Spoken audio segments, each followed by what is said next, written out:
Bonjour à toutes et à tous. Aujourd'hui, je vais vous présenter de façon bavarde, vous savez que j'ai tendance à m'écouter parler, mes détracteurs ont bien raison sur ce point du moins, un ouvrage que je viens de sortir, de publier, assez court, et qui concerne le cimetière des 4 nations de Caen. Voilà la couverture de cet ouvrage, illustré de 60 médiocres clichés que j'ai fait donc en 2015 de ce cimetière quand je suis passé au mois d'août. Et vous savez que j'ai déjà écrit plusieurs ouvrages sur ce genre de lieu. Alors, il y a bien sûr les deux volumes, les deux petits volumes qui concernent le cimetière Saint-Jean de Thiers, et également un autre volume, pour l'instant, c'était une grosse nouvelle, parce que je vais en faire d'autres sur ce cimetière-là, qui s'intitule donc L'inconnu du cimetière Saint-Hilaire. C'est le cimetière Saint-Hilaire de Marville dans la Meuse. Alors ce n'est pas le cimetière de Saint-Hilaire-la-Croix dans le Puy-de-Dôme, comme certains ont pu le croire, mais si j'avais travaillé sur ce cimetière, j'aurais, indiqué Saint-Hilaire-la-Croix. Voilà, je n'aurais pas mis Saint-Hilaire tout court, si je puis dire. Alors, donc déjà, pourquoi cet engouement pour les cimetières, pour les lieux de sépulture? Alors, il y a plusieurs raisons, vous verrez. Je ne vais pas peut-être réussir à être exhaustif, mais vous allez comprendre un petit peu. Alors, pourquoi je me justifie, ou plutôt pourquoi j'ai l'air de me justifier? Alors, il y a quelque temps, j'ai croisé des personnes manipulatrices, enfin, il y a longtemps et pour l'une et un peu moins longtemps pour l'autre, qui m'ont reproché deux choses. Première chose, pour l'une de ces personnes, pour l'un de ces pervers, on va dire, même si ce n'est pas exactement ça, pour l'un des deux, je dirais, c'est quelqu'un de manipulateur, mais je ne sais pas jusqu'à quel point on peut le qualifier de pervers narcissique. Moi, j'ai pas envie de tomber dans ces nomenclatures. Je vois simplement le caractère nocif de la personne vis-à-vis de moi et vis-à-vis de l'entourage. Alors, il me dit en substance, il y a plus, à un moment où je lisais encore bêtement ces emails, maintenant je ne les lis plus. Ils sont trop longs, ils sont bourrés de guillemets, ils sont mal écrits. On a la limite enfin, je n'aime pas le laisser aller, moi. Vous voyez, j'ai jamais aimé ça. J'ai été élevé de façon stricte, je n'y peux rien. Là, je suis très détendu par rapport à ce que j'étais auparavant, mais j'aime pas le laisser aller. Enfin, je me laisse aller, c'est pas ce que je veux dire. Je suis quand même au quotidien assez, finalement, relativement détendu, mais ce n'est pas ça. Mais un livre, un texte qui est destiné à être publié ou à être écrit, on essaie de le faire de façon cohérente, à peu près. On n'a pas toujours le temps, malheureusement. Même un mail, il faut que ça soit relativement concis. Si c'est trop long, on n'a pas le temps de le lire, ni pas envie de le lire. Et il faut quand même le structurer un petit peu. Voilà. Alors quand on écrit un livre, c'est d'autant plus vrai. Et je m'étais, vous savez, il y a quelque temps, insurgé contre un livre qui ne respectait absolument pas les règles de la syntaxe française. Moi, je fais des bilans de personnes d'origine étrangère qui écrivaient mieux qu'un Français de notre époque, quand même. C'est incroyable. Voilà. Donc, c'est la seule fois où j'ai jeté un livre, d'ailleurs, je vous le dis franchement. Enfin, je l'ai jeté, je l'ai mis dans le bac à récupération de matériaux, comme le papier. Donc, cet ouvrage, il est assez court, et je vous le remontre. Voilà. Alors, pourquoi cet attrait pour les cimetières? Première chose, vous savez que je rencontre beaucoup de difficultés de communication en profondeur avec mon entourage. Il est rare que je puisse avoir une vraie conversation telle que je le comprends moi-même, ce qui ne veut pas dire que je n'entretiens pas quand même quelques liens cordiaux, ce n'est pas cela. Si vous voulez, quand on me dit bonjour, ça va, il fait beau aujourd'hui, et que la personne s'en va, que ce n'est pas une mise en, comment dire, que ce n'est pas une technique un peu bébête d'ailleurs, enfin excusez-moi du terme, pour entrer en communication avec une personne et qu'après on va plus loin, et ça se limite souvent à ça, moi ça me laisse sur ma faim, ça ne m'apporte rien, et je suis vraiment en manque, et ce qui fait que j'ai tendance à éviter certains types de relations humaines. Alors je me dirige vers les morts, par conséquent, parce qu'au moins ils ne sont pas contrariants, et voilà, première chose. Donc, je m'intéresse à des personnes qui sont décédées depuis longtemps. Alors, pourquoi aussi? Il y a un autre aspect, c'est que parce qu'il y a le recul du temps et il y a plus d'objectivité par rapport à ces personnes-là. Vous savez que vous connaissez tous, enfin tous et toutes, ceux qui m'écoutaient, mon engouement pour Martine Carole, parce qu'elle symbolise quelque chose d'extraordinaire à mes yeux, c'est-à-dire quelqu'un qui a eu un succès phénoménal pendant quelques années, entre, on va dire, 1951 et 1959, même 60, et qui a été oublié complètement par l'arrivée notamment de Brigitte Bardot, hein, même si c'était deux types de femmes différentes. L'une était plus actrice que phénomène de société, donc était meilleure actrice d'ailleurs, même si Brigitte Bardot n'était pas mauvaise. Voilà.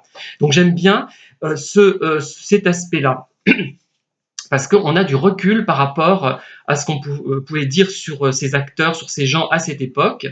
Le temps a passé, on n'est plus dans le feu de l'action, donc attrait pour ce qui est passé. Voilà. Bon, alors aussi, le passé, ça permet de rêver, et le cimetière, ça permet de rêver également. Alors, beaucoup ricanent quand je parle, par exemple, de la beauté de certains cimetières, notamment j'avais fait allusion au cimetière de Vichy un jour, discuter comme ça, un petit peu, tiens, je suis allé au cimetière de Vichy et j'ai constaté qu'il y avait de superbes sculptures. Enfin, le cimetière de Vichy d'ailleurs est décevant globalement, hein. Enfin, pour moi, il n'y a rien de suffisamment poétique dans ce cimetière pour m'attirer. Et il y avait cette statue, enfin deux statues d'un sculpteur assez connu, je crois, enfin j'y retourne, et vraiment ça m'avait frappé quand même, hein, voilà. Et ricanement. Bon, voilà. Donc beaucoup de gens n'ont pas conscience que les cimetières recèlent, permettent d'admirer des sculptures monumentales. Pensez au cimetière de Marville, le cimetière Saint-Hilaire, avec ce fameux Christ au lien, qui est vraiment admirable. Hein, voilà. Et cet aspect-là ne pénètre pas dans le cerveau des gens parce qu'ils ils ont peur d'affronter la mort, en fait. Hein. C'est une peur de la mort et ils préfèrent ricaner pour se dire bah, celui-là, il est complètement taré. Tout le monde parle de lui, il est bizarre, il est autiste, il est pervers. Enfin, tout a été dit, hein, je sais bien. Hein. Il est original, il est snob, il est prétentieux, il est guindé, etc. Bon, tout ce qui a pu être dit. Voilà, j'en parlerai d'ailleurs dans d'autres vidéos. Et voilà, on ne va pas plus loin. Et donc le cimetière, c'est aussi, comme je l'ai expliqué d'ailleurs dans mes deux livres consacrés au cimetière de Thiers, c'est le thème que je reprendrai dans des essais qui seront illustrés avec des photos, puisque le cimetière de Thiers est classé, donc on peut se permettre de faire des photos sans qu'on voit le nom des personnes sur les tombes, bien sûr, attention. Voilà. Et je reprendrai ces thèmes. Donc il y a l'aspect poétique de beaucoup de cimetières, dont beaucoup ont parlé d'ailleurs, hein, mais pas de tous, parce que chaque cimetière a sa poésie. Enfin, pas tous, parce que certains se ressemblent étrangement. Le cimetière de Thiers, ce n'est pas le cimetière de Marville, ce n'est pas le cimetière de Néronde-sur-Dor, ce n'est pas le cimetière des Quatre Nations de Caen, c'est autre chose, il y a une autre ambiance. Voilà, c'est ça. Alors les cimetières sont également intéressants pour la beauté donc des monuments, des statues, des chapelles avec des vitraux parfois sublimes qui malheureusement sont parfois cassés. Et j'ai connu ça au cimetière donc de Thiers où au départ, enfin j'avais fait des photos de vitraux et ces vitraux sont brisés depuis. Je trouve ça triste et lamentable. Franchement, c'était des œuvres d'art. Hein. Bon, peut-être pas de premier plan, mais quand même. Et voilà, il y a tout ça. Il y a l'architecture qui témoigne des époques, hein, où bon, les cimetières, c'est surtout 1804, les cimetières tels qu'on le connaît. Je vous renvoie d'ailleurs à mon ouvrage, mon deuxième ouvrage sur le cimetière de Thiers, le cimetière Saint-Jean, où j'évoque les législations, celles de Louis XVI, 1776, celles de 1804, d'autres, 1837, enfin il y en a beaucoup d'autres qui ont comment dire, établi ce que devait être un cimetière, comment il devait être conçu, où il devait être implanté, etc. Donc voilà, donc ça j'ai fait le point là-dessus, c'est assez intéressant. Voilà. Donc, il y a aussi, pour les historiens, donc pour les architectes, il y a l'aspect architecture des tombes et des statues pour les statuaires, oui, pour les sculpteurs, ça peut être intéressant aussi, de véritables statues qui sont parfois de vraies créations. Parfois, ce sont des choses qui sont reproduites à des milliers d'exemplaires et que les personnes plaçaient sur leur tombe, de super pleureuses. C'est vraiment très beau et poétique. L'aspect poétique est absent de la plupart des cerveaux, mais ça, je trouve ça lamentable. Et je vais me mettre en colère un jour. Je vais renvoyer promener quelqu'un, ne comprendra pas pourquoi la personne, mais cet aspect n'existe pas pour plein de gens. Moi, je comprends pas pourquoi ils sont pas séduits par ce genre de choses. Bref, je vais pas m'énerver, je vais encore passer pour fou. J'ai l'habitude, hein, remarquez. Donc, il y a cette architecture qui varie au fil des ans. Et je crois que aussi, il y a pour les historiens, mais là, je voulais me lancer là-dedans, mais j'ai un peu de mal parce que je suis pas assez doué, je suis pas un historien, je suis surtout j'ai surtout de la sensibilité finalement. Hein. Je suis capable de traiter des thèmes historiques, mais en les vulgarisant et en les traitant de façon poétique. Il y a toujours un côté poétique, romantique dans le vrai sens du terme. Retournez à vos études. Hein. Moi, je comprends pas. Hein. Il y a des gens qui n'ont pas dû faire les études secondaires même, hein, sans parler d'université. Hein. Les romantiques. Hein. Regardez les gravures qu'il y avait dans les livres du 19e siècle. Bon. Et donc, il y a l'aspect maladie. Les épidémies se voient dans les cimetières. Les épidémies de choléra, par exemple. On peut voir que plein de gens, par exemple, sont morts telle année. Tiens, telle année, il y avait une épidémie de choléra. Bon, ce n'est pas très gai ce que je vous raconte, mais c'est l'histoire, c'est la vie. Et c'est aussi, ça démontre les progrès de l'hygiène. Pour ceux qui sont contre l'hygiène et les vaccins, ça démontre l'intérêt qu'ils peuvent avoir, justement. Voilà, c'est intéressant. Dire que c'est pas intéressant, c'est quand même gros. On peut dire, ce sujet ne m'intéresse pas parce que j'ai d'autres préoccupations, mais ce n'est pas intéressant, on n'a pas le droit de le dire. Voilà, tout simplement. Voilà ce que je dis. Et tant pis si je parais sec. Je le suis d'ailleurs par certains côtés. Hein. Il n'y a pas de raison d'être hypocrite, de ne pas le montrer. Oui, je voulais dire également, qu'est-ce que je voulais dire? Oui, alors pour beaucoup, le cimetière, ils pensent au cimetière actuel, c'est-à-dire des années 2010, 2020, où effectivement c'est sinistre. Moi, je n'y vais pas. Hein. Enfin, comment dire, je ne fréquente pas ces allées-là, ça ne m'intéresse pas, ça ne me fait pas rêver. Ça peut être intéressant parce que aussi, on se rend compte aussi de la douleur des personnes, la tristesse, en voyant toutes ces fleurs, ces plaques qui sont vraiment, moi, je sais pas, j'aimerais jamais, je n'aimerais pas avoir ça sur ma tombe, hein, regrets éternels, enfin c'est d'une platitude, c'est triste aussi, ça montre aussi que les gens manquent de culture, manquent de sensibilité surtout. Hein. Moi c'est ça que je déplore, que je regrette en fait. Ma vie, ça sera ce regret-là, hein, toute ma vie j'aurais été confronté à des gens qui n'ont pas essayé de développer leur sensibilité. Peut-être qu'ils n'avaient pas le temps, hein, il y avait peut-être d'autres préoccupations. Ceux-là sont excusables, mais pas tous.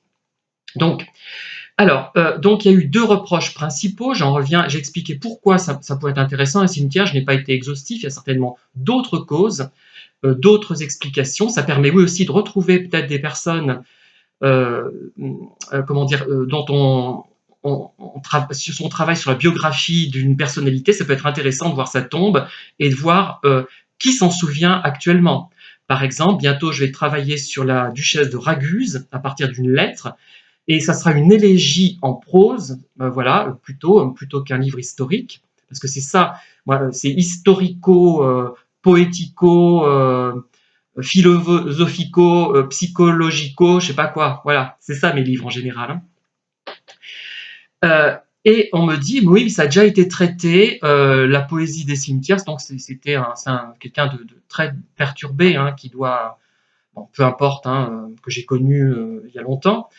Il me dit, bah oui, mais moi j'ai envie de lui rétorquer, si on ne traitait que les sujets qui n'ont pas été traités, ben on ne ferait rien, il n'y aurait plus rien, il n'y aurait plus de création, il n'y aurait plus rien, parce que en fait, voilà. Enfin, et d'ailleurs, j'ai regardé sur le cimetière des Quatre Nations et sur le cimetière Saint-Jean, il n'y a pas eu vraiment de livres. Moi, je n'ai pas vu de livres. Il y a eu des études, je pense, sur Internet, peut-être des brochures, mais pas de livres à la BNF. Du moins, je ne les ai pas trouvés. Dites-moi si vous les trouvez sur le cimetière des Quatre Nations. Bon, le mien n'est pas extraordinaire. Attendez, excusez-moi. Non, c'est bon. J'avais cru avoir débranché. Oui, donc le mien n'est pas forcément extraordinaire et il est illustré de 60 médiocres clichés que j'ai fait en 2015, hein, voilà. Il fonctionne comme mes autres livres, c'est-à-dire il y a beaucoup d'associations d'idées. Bon, j'ai peut-être pas fait pour le cimetière Saint-Jean parce que j'étais plus dans l'aspect strictement historique, mais là, c'était historico-poétique. C'est surtout poétique finalement, hein. Ceux qui s'intéressent à l'histoire n'y trouveront peut-être pas leur compte, mais ceux qui ont un goût pour la poésie, mais pas forcément rimée, la poésie en prose, pourront s'y intéresser, je pense. Euh, oui, alors le deuxième reproche, c'est le côté morbide. Donc, une personne perverse m'avait reproché cela à tel point que il ne fallait pas me parler euh, comment dire, d'enterrement, de choses comme ça, parce que j'allais demander des détails scabreux. Ouais, oui, oui, oui. Vous voyez où peuvent aller les pervers et les personnes malveillantes et manipulatrices. Hein. Vous voyez où on s'en est. C'est grave, hein, voilà. Et non, oui, peut-être, il y a toujours cette dans le cimetière, donc ça renvoie au thème que je vais aborder, ce mystère de la mort. Voilà, c'est un mystère. Si on ne se pose pas cette question, c'est qu'on est soit complètement idiot, soit qu'on veut l'éluder par peur, oui, ça peut se comprendre, mais ne pas l'envisager, l'après-vie, ne pas envisager l'après-naissance, l'avant-naissance plutôt, l'après-vie, etc. Se poser des questions vagues ou alors en essayant de faire des recherches un petit peu plus poussées sur le plan scientifique, hein, sachant qu'il y aura beaucoup de charlatans et de personnes complètement folles sur ces thèmes-là, évidemment, eh bien c'est grave. Voilà, et c'est aussi cette question-là que le cimetière concrétise finalement. Ça concrétise aussi par des monuments notre volonté d'être éternel. On croit en faisant, en édifiant, en bâtissant une chapelle absolument superbe, qu'on va accéder d'une certaine manière à une forme d'éternité. Eh bien non, on va vite être oublié. Et il y a plein de monuments sublimes.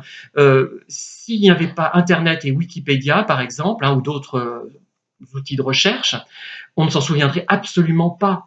Et il y a des choses, il y a des gens qui étaient extrêmement riches, qui ont fait bâtir des chapelles mortuaires absolument sublimes, dont on ne se souvient absolument pas. Il y a ce côté oubli qui est fascinant pour moi. Voilà. Donc il ne faut pas chercher de choses forcément malsaines. Et si vous en êtes à penser ça, à penser cette personne est malsaine, elle n'est pas claire, elle est je sais pas quoi, enfin j'ignore quelle perversion elle pourrait avoir, eh bien, faites-vous psychanalyser, j'ai envie de dire, non, peut-être pas, mais allez voir un thérapeute, allez, posez-vous des questions sur vous-même, posez-vous des questions euh, même en disant que ça ne sert à rien de traiter un thème qui a déjà été traité, ce qui n'est pas vrai d'ailleurs, hein, parce que ce cimetière qui est très particulier, dont l'ambiance est très particulière, n'a jamais été abordé, à mon avis, hein, mais à ma connaissance. Dites-le moi si vous trouvez des choses.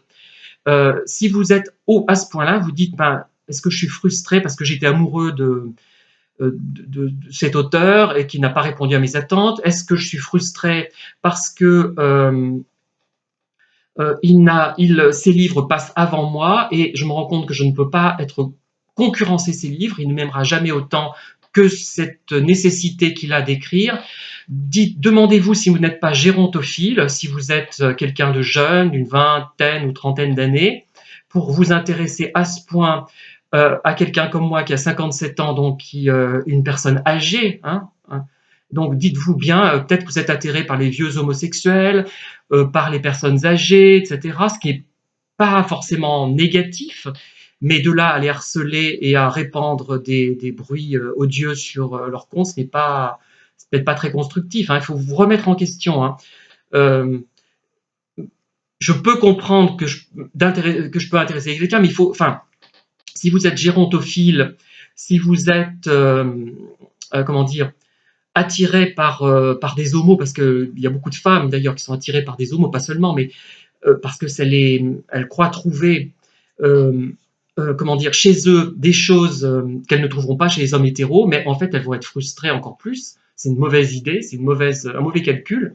Voilà. Donc c'est pour ça que toutes ces remarques disant ça n'a pas de pertinence de traiter le thème des cimetières parce que la poésie des cimetières a déjà été abordée, mais dans ce cas, si on se limitait, comment dire, parce qu'il y a toujours mieux. Parce que si on se disait, tiens, on ne peut plus faire de poésie parce que Lamartine a conçu, a élaboré des vers plus beaux que les miens, ben personne ne ferait plus de poésie, il n'y aurait plus rien. Vous voyez, c'est d'une stupidité, mais sans borne, et c'est d'une mauvaise foi surtout. Ça montre seulement que la personne est frustrée, qu'elle est malheureuse parce que elle ne vous côtoie plus, par exemple, parce qu'elle croit que ça aurait marché, parce qu'elle croit que vos livres la mettent en concurrence, ce qui est faux, ce qui est peut-être vrai d'ailleurs, ce dernier point est peut-être vrai, mais peu importe, c'est comme ça. Voilà, il faut bien. Je crois qu'en vieillissant, il faut se diriger, il faut se poser des questions euh, plus existentielles, plus essentielles que cela. Euh, et d'autre part, pour ceux qui prétendent qu'il y a un côté morbide dans l'attrait qu'on peut avoir pour les cimetières, ben, il faut qu'ils se posent la question, par rapport à moi, par rapport à des gens comme moi, de se dire, tiens, est-ce que je ne serais pas attiré sur le plan sexuel, sentimental, par cette personne, sans vouloir me l'avouer, parce que c'est bizarre de s'intéresser à quelqu'un d'âgé alors qu'on est plus jeune. Est-ce que aussi ce Pierre Calmar ne représente pas pour cette personne, mais j'y reviendrai dans des vidéos hein, détaillées, euh, quelque chose de frustrant parce que cette sensibilité que certaines personnes n'ont pas va les mettre en colère. Ils disent mais comment il fait pour avoir de la sensibilité, pour s'intéresser à des choses un peu hors du commun. Et le fait de harceler, de dénigrer une personne comme moi, ça peut être ça tout simplement. Hein. Mais ça, vous le savez si vous regardez les vidéos sur les pervers. Donc j'étais un peu long. Donc ce livre, pour parler de ce livre, mais je l'ai inclus dans mes autres ouvrages sur les cimetières. Donc j'ai fait des photos, il y a 60 clichés qui ne sont pas excellents, évidemment, je ne suis pas un grand photographe. J'ai même photographié un chat et un hérisson. C'est peut-être ceux qui m'ont plus marqué au niveau des monuments. Et j'ai essayé dans ce livre d'extraire l'intérêt que pouvait avoir le cimetière des 4 nations. Il a un climat très particulier. Pour ceux qui le connaissent, ils me comprendront. Ceux qui le connaissent me comprendront. Alors il y a des digressions qui ne seraient pas passées sans doute dans un ouvrage publiable hors de l'auto-édition, mais justement, si je m'autorise ça, c'est parce que l'association d'idées m'est souvent bénéfique et que j'exprime les choses les plus intéressantes quand je fais des associations d'idées. Alors, autre chose, j'avais décidé de faire un roman de ce cimetière aux araignées. Mais j'ai renoncé parce que je sais que le roman n'aurait intéressé que très peu de gens, alors que là, je peux peut-être intéresser une fraction plus importante de la population quand même, hein, en étant un petit peu historique, surtout poétique, avec quelques digressions un peu récriminatoires hein, sur les gens qui ne connaissent pas les genres littéraires, notamment, ça m'agace un petit peu. Mais je pense avoir, à ma façon, saisi l'essence de ce cimetière. Voilà, j'ai été bavard, peu importe, vous ne regarderez pas la vidéo jusqu'au bout, ce n'est pas un problème. Je vais en faire une autre plus courte pour présenter ce livre, et je vous dis en tout cas à très bientôt, et j'espère que cette vidéo ne vous aura pas trop ennuyé et que vous aimerez cet ouvrage si vous le lisez. Merci de m'avoir écouté et d'avoir été aussi patient si vous êtes arrivé jusqu'au bout. À bientôt.